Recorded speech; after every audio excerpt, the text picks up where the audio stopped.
राधे राधे गुरुजी। राधे राधे। आपके चरणों में कोटि कोटि प्रणाम। गुरुजी हमको रोज़ एक मौका दीजिएगा, हम बड़ी दूर से आए हैं, आपसे हमको बहुत सवाल करने हैं। बोलिए। रोज़ दो दो सवाल आपसे करना चाहते हैं, इसलिए दिया है। गुरुजी पहले तो ये बताइए, आप तो बताते ही हैं कि एक पत्नी का कर्तव्य क्या होता है और एक पति का कर्तव्य क्या होता है।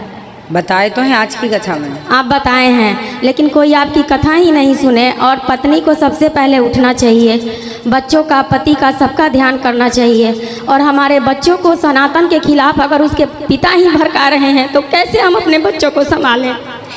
कहाँ है आप? वो पिता नहीं, वो तो आपकी कथा भी नहीं सुनते हैं। वो हमको लेके शादी के बाद ना कभी मैके आएंगे, ना ससुराल जाएंगे, ना हमारे साथ समाज में जाते हैं, ना अपने माता पिता को पूछते हैं। हम जिंदगी अकेले 11 साल दोनों बच्चे को पालने के लिए मैके में रहे। उसके बाद स्वयं हम जमशेदपुर दोनों बच्चे। इस औरत ने अपने पति के बारे में गुरुजी को क्या ऐसा कह दिया तो गुरुजी का दिमाग खराब हो गया। देखते हैं वीडियो में बने रहे, देखते हैं महाराज जी इस औरत को कैसे समझाता है। वीडियो अच्छा लगे तो चैनल को सब्सक्राइब जरूर कर लें। बच्चों को डेरा खोज के स्वयं वहाँ आए। क्या करते हैं आपके पति? टाटा स्टील में, टाटा माइनिंग में है, उड़ीसा में। अच्छा, तो वो उनको कोई मतलब नहीं, ना हमसे मतलब, ना दोनों बच्चों से। और ऐसा नहीं है कि वो पीते हैं या खाते हैं या किसी और नारी से उनका कोई संबंध है। उनका नशा ऐसा है गुरुजी कि आज तक आप कथा में कभी नहीं बोले, क्योंकि आपको हो सके पता नहीं होगा। कौन सा नशा है? उनका नशा 24 घंटा मोबाइल का है। 24 घंटा उनका बस चले तो लेट बात भी बिना मोबाइल के नहीं कर सकते हैं और बिना खैनी खाए नहीं रह सकते हैं। उनको दुनिया से कोई मतलब नहीं। एक नौकरानी के जैसा हम उनके साथ जिंदगी काट रहे हैं गुरुजी। तो भी मेरे पे हाथ तक उठा दिए। बच्चों को डांटेंगे नहीं, पढ़ाएंगे नहीं। और अगर हम डांटेंगे कि बाबू इतना पैसा लग रहा है, पढ़ो, ये सब चीज़ नहीं खानी चाहिए, गुरुजी का कथा सुनो, नहीं डांटो, नहीं बोलो, उसके कारण बच्चों को बोलने के बजाय वो हमारे पे हाथ उठा दिए। और ऐसी बात है जो हम पूरे लोग के सामने आपसे नहीं बता सकते हैं। आपकी कथा है जो हमको आज तक जिंदा रखी है गुरुजी। हम उतनी दूर से हम अकेले ही आए हैं, स्टेशन पे छोड़ने तक नहीं आए, 1 रुपया तक हमको नहीं दिए। क्या एक पति का यही कर्तव्य है? और हमको दुनिया का ना कोई अच्छे कपड़े चाहिए, ना गहने चाहिए, हमको बस पूजा का सामान और पूजा और भगवान ही हमारे लिए सब कुछ है। अगल बगल किसी से हमें कोई मतलब नहीं। तो आपके पति आपसे अच्छे से बात नहीं करते? नहीं, उनका कहना है कि हम तुमको दुदकारे, हम तुमको बोले, हम तुमको मारे, लेकिन तुम हमारे पैर पर हो, तुम हमारे अधीन हो। बहुत पुराने ख्याल के हैं। और जबकि हम MSc किए हुए हैं, NTT किए हुए हैं, और लेकिन हम ऐसी जगह में हैं। हम शादी से पहले जॉब भी करते थे, लेकिन अब वहाँ टाटा स्टील के सिवा और कोई कुछ है ही नहीं। तो हम वहाँ क्या करें गुरुजी? बच्चों की भी शिक्षा, हमारे बच्चों को वहाँ क्रिश्चियन का स्कूल है, आपको पता होगा। जो टाटा के सबसे जो रजत टाटा है वो क्रिश्चियन ही है। और हमारे बच्चों को यीशु कृष्ण के बारे में बताया जाता है, राम कृष्ण के खिलाफ भड़काया जाता है। और जब हम बोलते हैं कि नहीं, हम लोग बंदर के संतान नहीं, हम लोग तो ऋषि मुनि के संतान है, और ये चीज़ हमने भागवत जी में पढ़ी भी है। आपकी हर बात सत्य होती है, लेकिन नहीं, अगर वो कभी बैठेंगे भी तो बोलेंगे मम्मी का बात मत सुनो, वो हम लोग बंदर के ही संतान है, वो छोड़ो, जो साइंस कहता है वो सुनो। हम कैसे अपने बच्चों का भविष्य सुधारें? आखिर एक पत्नी पति के साथ कब तक रहती है? हमको कुछ ना करे, हमारे बच्चों को तो करे, उनका भी तो बच्चा है। फिर भी हमारी माँ कहती है तुम सुनो, करो, पति पे ही सब है। जब पति के रहते कोई पराया पुरुष, चाहे वो बिजली बनाने वाला हो, इन्वर्टर बनाने वाला हो, हम ही को सब देखना है और उनसे नौकरानी की तरह पैसा भी मांगना है, उनको हिसाब भी देना है। इसलिए कि हम कमा नहीं सकते, हमारी मजबूरी, हमारे बच्चे हैं। हमारा दुख देख के हमारी बहन बहनोई बोला कि तुम यहाँ आओ, तुमको नौकरी मिलेगा। लेकिन क्या करें गुरुजी, हम अपने बच्चों को छोड़ के कैसे जाए?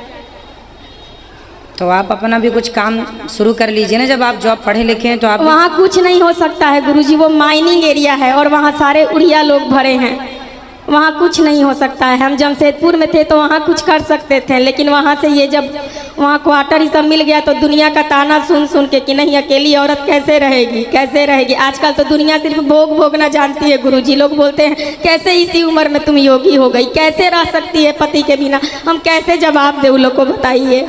क्या प्रहलाद बचपन में भक्ति नहीं किए थे, ध्रुव नहीं किए थे, लेकिन कोई इस बात को नहीं समझता है। हमारा पूरा ससुराल का परिवार ही वही है।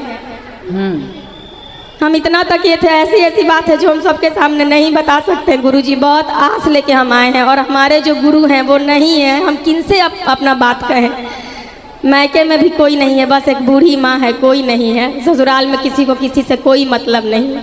उनका दीन दुनिया सब कुछ मोबाइल, रहने का आज तक एक घर तक नहीं बनाए। बोलिए ऐसे पति को भी क्या नहीं त्यागना चाहिए? दिल से तो हम त्याग ही चुके हैं, बस समाज को दिखाने के लिए एक घर में रहते हैं।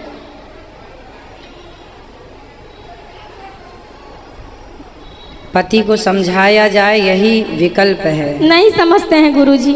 अगर आप उनसे अच्छा से बात भी कभी करना चाहिएगा ना, तो आपके पास से उठ के चले जाएंगे। कभी भी बैठिएगा बस अपना खैनी बनाने लगेंगे, वहाँ से उठ के चले जाएंगे, आप ही को गलत साबित कर देंगे। जबकि अगल बगल सारी दुनिया कहती है कि इनकी वाइफ कितनी अच्छी है, ऐसी वाइफ तो बड़े नसीब वालों को मिलती है। और आप तो उस व्यास गद्दी पे बैठे हैं, आप तो देख के ही अनुमान लगा सकते हैं कि हम कैसे हैं। हम आपको क्या बताएं, अपना आदमी को ये नहीं बताना चाहिए।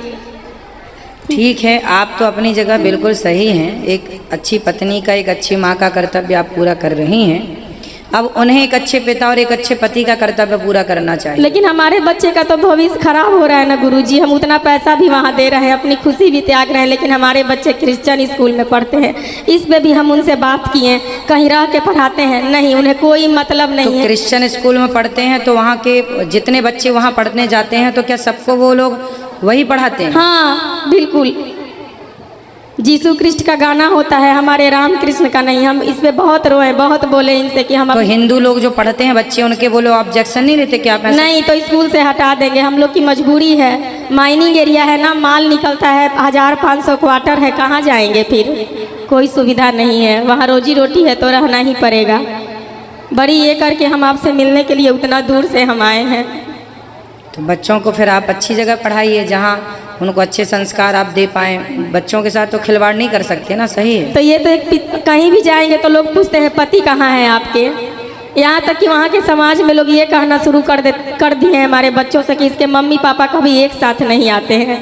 बोलिए, हम बोले अच्छा मत चिंता करो, हम ही कुछ सोचते हैं, अलग ही रहेंगे तब ये सवाल नहीं उठेगा। करना चाहिए अपने अपने जिम्मेदारियों का पालन सब। इसलिए हर पति को अपनी पत्नी का, हर पत्नी को अपने पति का ख्याल रखना चाहिए और दोनों लोग मिलके चलेंगे तब श्रेष्ठ गृहस्थी निभेगी। एक से नहीं, एक की समझदारी। इसलिए कहता हूँ कथा दोनों सुनना, दोनों को नहीं, वो तो हमें भी कथा नहीं सुनने देते। जब तक वो घर में रहते हैं हम धीरे धीरे मोबाइल पे आपकी कथा सुनते हैं। कहते हैं अनिरुद्धाचार्य जी पागल कर दिया है इसको। बोलिए, क्या जिसको भगवान में मन लग जाएगा वो रह सकता है? आप थोड़े दिन आप ऐसा कर लीजिए, आप थोड़ा पति की बात मान के देखिए, शायद आपके मानने से, आपके प्रेम से वो रीझ कर आपकी बात मानने लग हम जाए। सब करके देख लिए हैं गुरुजी, हम हर चीज़ करके देख चुके हैं। ना बच्चों के फ्यूचर की चिंता है ना कुछ। वही हम आपसे पूछना चाहते हैं, शास्त्र ये क्यों कहता है कि ऐसे भी पति के साथ उसकी पूजा करो, पत्नी के साथ ही ऐसा बात क्यों कहा गया है? शास्त्र ये भी नहीं कहते। शास्त्र ये कहते हैं कि नारी पतिव्रता हो तो पुरुष को भी पत्नीव्रता होना चाहिए। नारी अपनी जिम्मेदारी निभाए तो पुरुष को भी अपनी जिम्मेदारियां निभाना चाहिए, है ना? वो एक पिता नहीं, माता शत्रु पिता वैरी ये न बालो न पाठिता। जो माँ बाप अपने बच्चों को गलत रास्ते पर ले जाएं, जो गलत संस्कार दें, वह माता पिता नहीं, वह दुश्मन है। ऐसा हम नहीं कह रहे। नीतियाँ माता शत्रु पिता वैरी ये न बालो न पाठिता, न शोभते सभा मध्य हंस मध्य वको यथा। तो शास्त्र तो ये कह रहे हैं, शास्त्र ये नहीं कहते कि तुम्हारा पति जूता मारे फिर भी उसके संग रहो। ये तो समाज कहता है कि भाई रहना पड़ेगा। बाकी शास्त्र ये भी नहीं कहता कि छोड़ दो, परंतु समझा बुझा के जैसे प्यार मोहब्बत से कोशिश।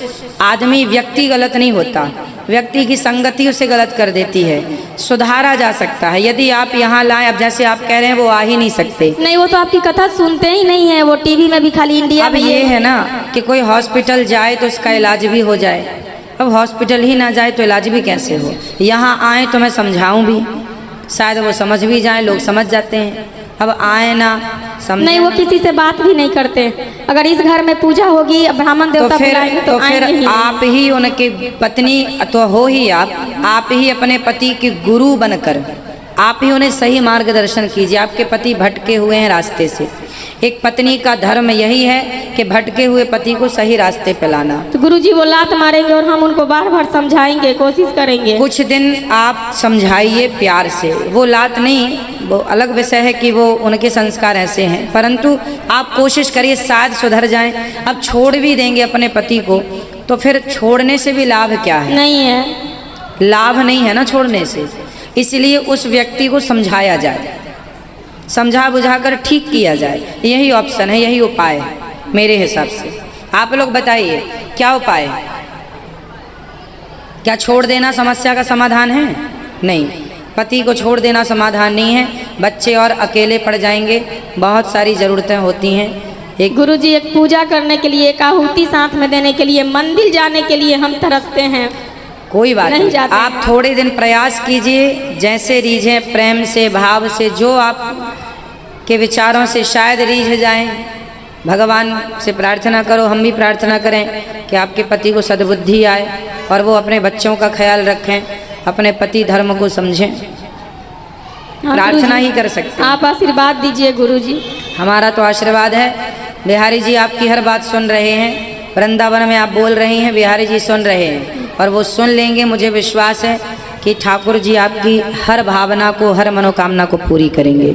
गौरी गोपाल भगवान सुन ही रहे हैं, सब कुछ पूरा, जो आपकी इच्छा है, जो आप कह रहे हैं, जो आपका दर्द है, आपका दुख है, बिहारी जी उसे हरेंगे, ख़त्म करेंगे। खुश रहिए। जी गुरुजी, हम लोग तो प्रार्थना ही कर सकते हैं। आपके चरणों में कोटि कोटि नमन। खुश रहिए। हमारे पूज्य अनुरुद्ध महाराज जी की कथा आपको कैसा लगा? अच्छा लगा तो लाइक करना, शेयर करना, चैनल को सब्सक्राइब करना, जाते आते रहता है तो जो लिखना है सब वीडियो देखने के लिए बेल आइकन जरूर दबाना।